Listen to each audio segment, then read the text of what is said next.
Hello everyone, welcome back to part 2 and the conclusion of this replay between Harthal and KHB. KHB currently mining out this northern mineral camp right here, and that is on this high ground but is still well protected. Currently, it still has another command center, so we're gonna build another command center and perhaps float them down. Harthal was trying to take down these backdoor destructible rocks, but because of a siege tank sitting in this position was able to protect it. So units unable to run in. A Banshee currently sitting on that high ground, and now we have Harthal pretty much macroing fairly well in this position, fully saturating this yellow mineral line. We have sentries in position as well. Harthal sitting at 88 over 100 food, and KHB sitting at 84 over 86. So both players pretty even. I was going to give this game to KHB a little bit earlier, but now with KHB fully entrenched, it really depends on who's going to be able to win this macro game. But oh, here comes a siege tank, and the siege tank going to sit on this high ground. Oh, what a nice play by KHB right here. No observers in position, and going to drop down another siege tank, and going to take down this photon cannon as well. Things not looking good as Harthal does not have any observers in this position, moving these poor probes away. And will the sentries even be able to do anything?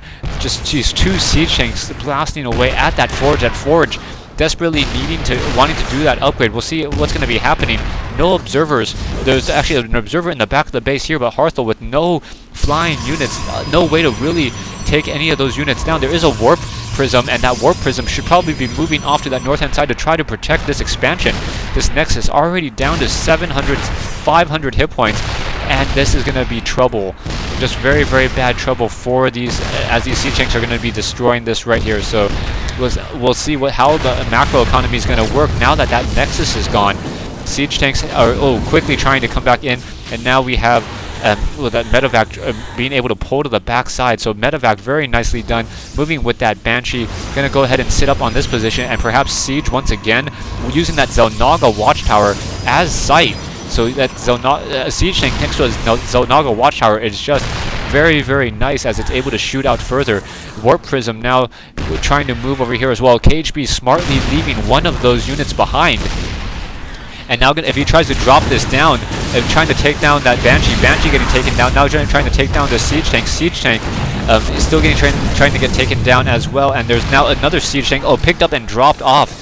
Very nicely done by KHB. KHB now moving away once again. Another Nexus being warped in. A Stalker sitting on this high ground, but that Stalker is going to get taken down as two siege tanks are going to those siege tanks are not going to quickly try to drop into that position. In fact, going over to make sure that there is no expansion here, dropping siege tanks, and these siege tanks may move to that bottom ground or may move up. We'll see how Harthal or how KHB really wants to use that. Those siege tanks much better in that unsiege mode than before. So we'll see. Like KHB moving these units and now going to that south side. You're going to go ahead and siege both of those tanks, but with both of them siege, those siege tanks are not going to be long for life. Down they go. They're going to lose that medevac as well, so Harthal able to counter that a little bit better. KHB, on the other hand, has in fact three locations. The main mining locations have pretty much been mined out, so it is you win this one, Moriarty. What? Why is he saying this?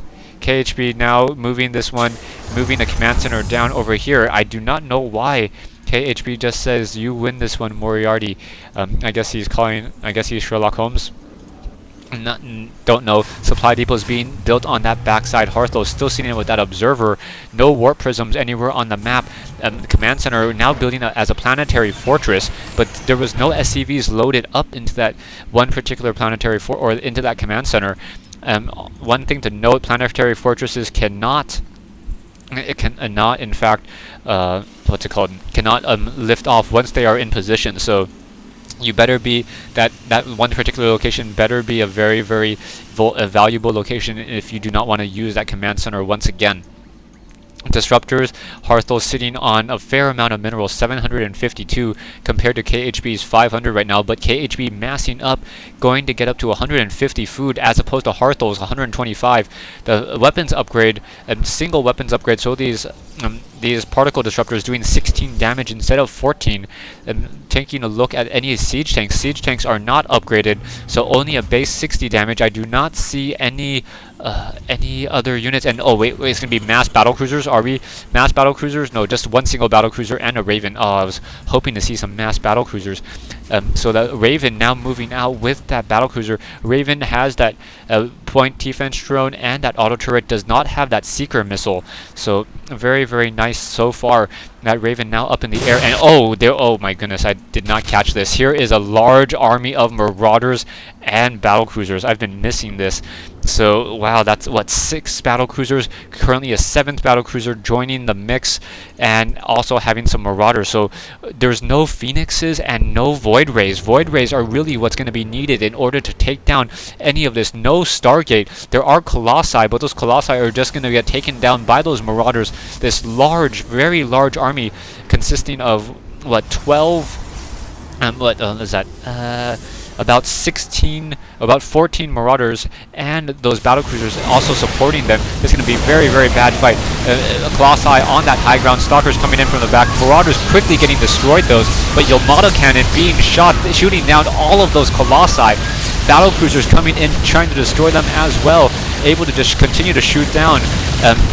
Very interesting that the battlecruisers attacking with that ground attack to destroy those that Colossus, so that switching, not using the air-to-air, but that ground-to-ground. The battlecruiser has a stronger ground-to-ground attack, so that is important to note. With 7 battlecruisers, this game is over. Battlecruisers just coming in, going to be wiping the floor with this expansion. No Stargates, that is a problem for Harthal. Harthal not realizing the destructive power of those battlecruisers. Marauders now massing up outside, and then Harthal leaves the game. So an army of battlecruisers quickly winning the game for KHB. No, no air-to-ground attack is probably what I meant. I don't remember what I quite said. Yeah, so the air-to-ground attack is better for battlecruiser than the air-to-air.